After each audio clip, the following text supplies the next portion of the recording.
नमस्कार दोस्तों, versus of wisdom में आपका स्वागत है। आज हम श्रीमद्भागवत पुराण के तृतीय स्कंद के 25वें अध्याय का अध्ययन करेंगे, जिसमें भगवान कपिल मुनि अपनी माता देवहूति को योग के मार्ग और भक्ति के मार्ग के बारे में समझाते हैं। यह अध्याय हमें सिखाता है कि कैसे मन को नियंत्रित करके और भगवान की भक्ति में लीन होकर हम आध्यात्मिक उन्नति प्राप्त कर सकते हैं। प्राचीन काल में जब ज्ञान की खोज मनुष्य का सबसे महान लक्ष्य था, एक अद्भुत घटना घटी। करदम मुनि और देवहूति के पुत्र के रूप में स्वयं भगवान विष्णु ने कपिल के रूप में अवतार लिया। यह अवतार विशेष था क्योंकि इसका उद्देश्य था मानवता को सांख्य दर्शन और भक्ति का मार्ग सिखाना। कपिल का जन्म एक दिव्य प्रकाश के साथ हुआ था, जिसने पूरे आश्रम को आलोकित कर दिया था। वर्षों बीत गए। करदम मुनि वानप्रस्थ आश्रम में चले गए और देवहूति अपने पुत्र कपिल के साथ रह गईं। एक शांत संध्या में जब आकाश में तारे चमक रहे थे और वातावरण में पवित्रता का भाव था, देवहूति ने अपने पुत्र के पास जाकर विनम्रता पूर्वक प्रणाम किया। उनके मन में अनेक प्रश्न थे, विशेषकर आत्मज्ञान और मोक्ष के मार्ग के बारे में। देवहूति ने अपने पुत्र से कहा, हे पुत्र, मैं संसार के बंधनों से मुक्त होना चाहती हूँ। मुझे वह ज्ञान दीजिए जो मुझे इस भवसागर से पार करा दे। उनकी आंखों में आत्मज्ञान की प्यास थी। कपिल ने अपनी माता को देखा। उनकी आंखों में करुणा और प्रेम था। वे जानते थे कि उनकी माता अब साधारण ज्ञान से संतुष्ट नहीं होंगी, उन्हें परम सत्य की अनुभूति चाहिए थी। कपिल ने अपनी माता को समझाना शुरू किया, माता, आत्मज्ञान का मार्ग अनेक है, परंतु सबसे सरल और सर्वोत्तम मार्ग भक्ति का है। उन्होंने बताया कि भक्ति वह सेतु है जो जीवात्मा को परमात्मा से जोड़ती है। जैसे जैसे कपिल बोलते गए, उनके शब्दों से एक दिव्य प्रकाश निकलने लगा जो देवहूति के हृदय को छू रहा था। कपिल ने आगे समझाया, ज्ञान और कर्म दोनों महत्वपूर्ण हैं, परंतु भक्ति के बिना वे अधूरे हैं। जैसे बीज को अंकुरित होने के लिए जल की आवश्यकता होती है, वैसे ही आत्मज्ञान के लिए भक्ति आवश्यक है। देवहूति ध्यान से सुन रही थी और उनके मन में एक नया प्रकाश जन्म ले रहा था। माता, कपिल ने कहा, भक्ति का अर्थ है प्रेम पूर्ण समर्पण। उन्होंने अपने हाथों से एक कमल का फूल उठाया और कहा, जैसे ये कमल कीचड़ में उत्पन्न होकर भी निर्मल रहता है, वैसे ही भक्त संसार में रहकर भी उससे अलिप्त रहता है। देवहूति ने पूछा, पुत्र, क्या भक्ति के लिए कठोर तपस्या और त्याग आवश्यक है? कपिल मुस्कुराए और बोले, भक्ति का मार्ग प्रेम का मार्ग है, न कि कष्ट का। भगवान को प्रसन्न करने के लिए आपको अपना हृदय समर्पित करना होगा, न कि शरीर को कष्ट देना। उनके शब्दों में एक अद्भुत सरलता थी जो देवहूति के हृदय को छू रही थी। कपिल ने आगे बताया, माता, भक्ति के 9 प्रकार हैं, श्रवण, कीर्तन, स्मरण, पाद सेवन, अर्चन, वंदन, दास्य, सख्य और आत्मनिवेदन। उन्होंने प्रत्येक प्रकार की भक्ति का विस्तार से वर्णन किया, जिससे देवहूति को समझ में आया कि भक्ति का मार्ग कितना विविध और सर्वव्यापी है। श्रवण है भगवान की कथाओं को सुनना। कपिल ने समझाया, जब आप पूरे ध्यान से भगवान की लीलाओं को सुनते हैं तो आपका हृदय शुद्ध होता जाता है।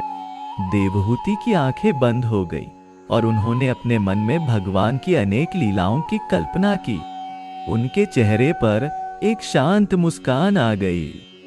कीर्तन है भगवान के नाम और गुणों का गान करना। कपिल ने आगे बताया, जब आप भगवान के नाम का उच्चारण करते हैं तो आपकी वाणी पवित्र हो जाती है और आपका मन भगवान में लीन हो जाता है। देवहूति ने अपने होठों से धीरे धीरे ओम नमो भगवते वासुदेवाय का जाप शुरू किया और उन्हें महसूस हुआ कि उनके अंदर एक अद्भुत शांति का प्रवाह हो रहा है। स्मरण है भगवान को हर क्षण याद रखना। कपिल ने कहा, जैसे प्रेमी अपने प्रियजन को हर पल याद करता है, वैसे ही भक्त भगवान को अपने हृदय में बसाए रखता है। देवहूति ने महसूस किया कि स्मरण भक्ति कितनी सहज और स्वाभाविक है, जैसे सांस लेना। पाद सेवन है भगवान के चरणों की सेवा करना। कपिल ने बताया, जब आप भगवान के मंदिर में जाते हैं, उनके चरणों को स्पर्श करते हैं तो आपका अहंकार मिट जाता है। देवहूति ने अपने मन में भगवान के चरण कमलों की कल्पना की और उन्हें लगा जैसे वे स्वयं उन चरणों की धूल बन गई हो। अर्चन है भगवान की मूर्ति या प्रतीक की पूजा करना, कपिल ने आगे समझाया। जब आप फूल, धूप, दीप भगवान को अर्पित करते हैं तो आप अपना हृदय भी उन्हें समर्पित करते हैं। देवहूति ने अपने हाथों में काल्पनिक पुष्प लिया और उसे अपने हृदय से भगवान को अर्पित किया। वंदन है भगवान को प्रणाम करना, कपिल ने कहा। जब आप अपना सिर झुकाते हैं तो आप अपना अहंकार त्याग देते हैं। देवहूति ने अपने हाथ जोड़े और सिर झुकाया और उन्हें महसूस हुआ कि उनका अहंकार जैसे पिघल रहा है। जब आप स्वयं को भगवान का सेवक मानते हैं तो आपके अंदर का अहंकार समाप्त हो जाता है। देवहूति ने अपने आप को भगवान की दासी के रूप में कल्पना की और उन्हें एक अद्भुत स्वतंत्रता का अनुभव हुआ। शक्य है भगवान को अपना मित्र मानना, कपिल ने कहा। जैसे अर्जुन और कृष्ण, जब आप भगवान से मित्रता का भाव रखते हैं तो आपका जीवन आनंदमय हो जाता है। देवहूति ने अपने मन में भगवान के साथ बातचीत की कल्पना की और उन्हें लगा जैसे वे कभी अकेली नहीं है। और अंतिम है आत्मनिवेदन, अपने पूरे अस्तित्व को भगवान को समर्पित कर देना, कपिल ने कहा। जब आप अपना सब कुछ भगवान को अर्पित कर देते हैं तब आप वास्तव में मुक्त हो जाते हैं। देवहूति के मन में एक अद्भुत शांति छा गई, जैसे उन्होंने अपने जीवन का सच्चा उद्देश्य पा लिया हो। कपिल ने अपनी माता को देखा, जिनकी आंखों में अब एक नया प्रकाश था। सरल इसलिए क्योंकि इसमें केवल प्रेम की आवश्यकता है, और कठिन इसलिए क्योंकि इसमें पूर्ण समर्पण की आवश्यकता है। देवहूति ने पूछा, पुत्र, क्या भक्ति से मोक्ष प्राप्त हो सकता है? कपिल ने गंभीरता से उत्तर दिया, माता, भक्ति मोक्ष से भी श्रेष्ठ है। मोक्ष में जीवात्मा संसार से मुक्त हो जाती है, परंतु भक्ति में जीवात्मा भगवान से जुड़ जाती है। भक्त मोक्ष की भी इच्छा नहीं करता, वह तो केवल भगवान की सेवा करना चाहता है।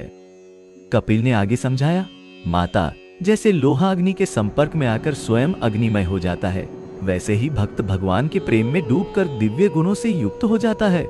यही भक्ति योग का सार है। देवहूति के मन में अब सब कुछ स्पष्ट होने लगा था। पुत्र, देवहूति ने पूछा, क्या भक्ति के लिए विशेष योग्यता या जन्म की आवश्यकता है? कपिल ने प्रेम पूर्वक उत्तर दिया, नहीं माता, भक्ति का मार्ग सभी के लिए खुला है। स्त्री, पुरुष, धनी, निर्धन, विद्वान, अविद्वान, सभी के लिए। भगवान के लिए केवल प्रेम और समर्पण की आवश्यकता है। देवहूति के मन में एक और प्रश्न उठा, पुत्र, भक्ति में बाधाएं क्या हैं? कपिल ने बताया, अहंकार, आसक्ति और भय, ये तीन भक्ति के सबसे बड़े शत्रु हैं। अहंकार हमें भगवान से दूर करता है, आसक्ति हमें संसार से बांधती है और भय हमें समर्पण से रोकता है। कपिल ने अपनी माता को आश्वस्त किया, माता, जब आप भक्ति के मार्ग पर चलती हैं तो ये बाधाएं स्वयं ही दूर हो जाती हैं। जैसे सूर्य के उदय होने पर अंधकार स्वयं ही विलीन हो जाता है, वैसे ही भक्ति के प्रकाश में अज्ञान और अहंकार मिट जाते हैं। देवहूति ने पूछा, पुत्र, भक्ति का फल क्या है? कपिल ने मुस्कुराते हुए कहा, माता, भक्ति स्वयं ही फल है। फिर भी भक्ति से शांति, आनंद और प्रेम की प्राप्ति होती है, जो इस संसार के किसी भी सुख से बढ़कर है। कपिल ने अपनी माता के हाथों को अपने हाथों में लिया और कहा, माता, भक्ति के मार्ग पर चलें। अपने हर कर्म को भगवान को समर्पित करें, अपने हर विचार में भगवान को याद रखें, अपने हर श्वास में भगवान का नाम लें। देवहूति की आंखों में आंसू आ गए। वे आंसू दुख के नहीं बल्कि आनंद और कृतज्ञता के थे। उन्होंने अपने पुत्र को प्रणाम किया और कहा, हे पुत्र, आपने मुझे जीवन का सच्चा अर्थ समझा दिया है। मैं अब भक्ति के मार्ग पर चलूंगी और अपना जीवन भगवान को समर्पित करूंगी। कपिल ने अपनी माता को आशीर्वाद दिया और कहा, माता, आपका मार्ग प्रशस्त है, आप निश्चिंत होकर भक्ति के मार्ग पर चलें। देवहूति के चेहरे पर एक अलौकिक शांति और प्रसन्नता छा गई, जैसे उन्होंने जीवन का परम लक्ष्य पा लिया हो।